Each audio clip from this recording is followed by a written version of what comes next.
కన్నులను చిక్కని కత్తుల కలిపే భక్తిగా పలికిరి శ్రీ మహాలక్ష్మి నమోస్తుతే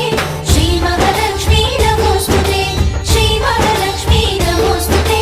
శ్రీ మహాలక్ష్మి నమోస్తుతే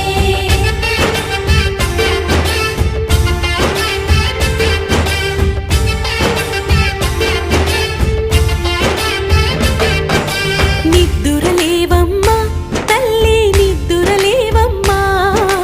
పసుపు కుంకుమతో భక్తులు వేచినారు